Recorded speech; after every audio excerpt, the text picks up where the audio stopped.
We संवाद news में आपका स्वागत है। मैं हूं रिजवान खान।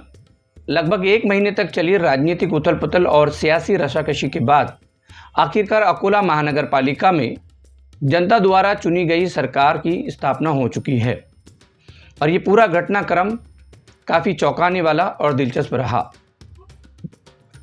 चुनाव से पहले जिस भारतीय जनता पार्टी को अपने दम पर अकोला महानगर पालिका में सत्ता स्थापित करने वाले सबसे बड़ी पार्टी के तौर पर दावेदार माना जा रहा था, उस पार्टी को शहर सुधार समिति के बैनर तले ये सत्ता हासिल हो पाई है। और दिलचस्प बात यह है कि मुस्लिम पार्षदों के समर्थन के बिना बीजेपी को ये सत्ता हासिल नहीं हो पाई। बहरहाल इस राजनीतिक घटनाक्रम में एक नाम सबसे ज़्यादा उभर कर सामने आता है और वो है विधायक साजिद खान पठान। साजिद खान पठान ने चुनाव के दौरान जिस तरह सक्रिय और निर्णायक भूमिका निभाई, वो इस परिणाम के लिए बेहद महत्वपूर्ण साबित हुई।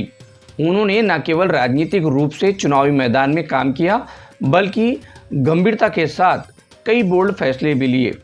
उनके नेतृत्व में अकोला में कांग्रेस पार्टी न सिर्फ पहले से अधिक मजबूत होकर उभरी है, बल्कि अन्य सेकुलर दलों को एक मंच पर लाकर सत्ता स्थापन करने की कोशिश भी प्रभावी रही है। साजिद खान पठान की इन्हीं प्रभावी कोशिशों को देखते हुए भाजपा ने भी सेकुलर खेमे में सेंध लगाने की रणनीति अपनाई। इसका नतीजा ये रहा कि राष्ट्रवादी कांग्रेस पार्टी के दोनों गुट आखिरकार भाजपा के साथ सत्ता में शामिल हो गए। ये बदलाव स्थानीय राजनीति में एक बड़े समीकरण की ओर इशारा करता है। अगर आंकड़ों पर नजर डाली जाए तो अकोला महानगर पालिका में पिछली बार कांग्रेस के लगभग 13 उम्मीदवार जीत कर आए थे, जबकि इस बार ये संख्या दुगनी हो गई है। ये बढ़त सीधे तौर पर साजिद खान पठान की जमीनी मेहनत और रणनीतिक सूझबूझ को दर्शाती है। चुनाव प्रचार के दौरान विधायक साजिद खान पठान पर ऑल इंडिया मजलिस-ए-इत्तेहादुल मुस्लिमीन की ओर से सीधे तौर पर हमले किए गए, लेकिन उन्होंने बेहद समझदारी से इन हमलों का सामना किया। उन्होंने नर्म और संतुलित रवैया अपनाते हुए किसी भी तरह की राजनीतिक कंट्रोवर्सी को जन्म नहीं दिया।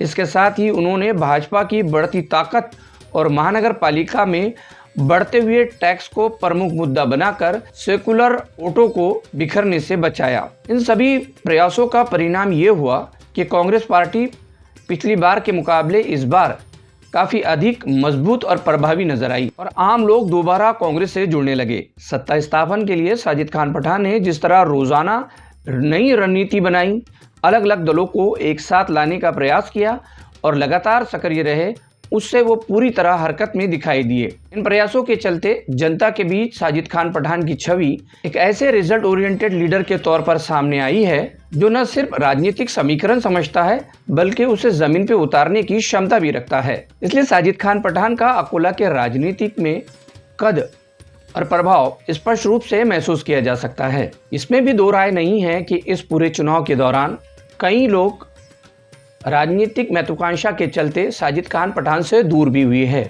और देखना दिलचस्प होगा कि आने वाले समय में यही लोग साजिद खान पठान के लिए क्या चैलेंज लेकर आते हैं। हमारा ये वीडियो आपको कैसा लगा कमेंट बॉक्स में ज़रूर बताइएगा और दोस्तों, हमें मजबूत करने के लिए इस चैनल को लाइक, सब्सक्राइब और शेयर ज़रूर करें। धन्यवाद।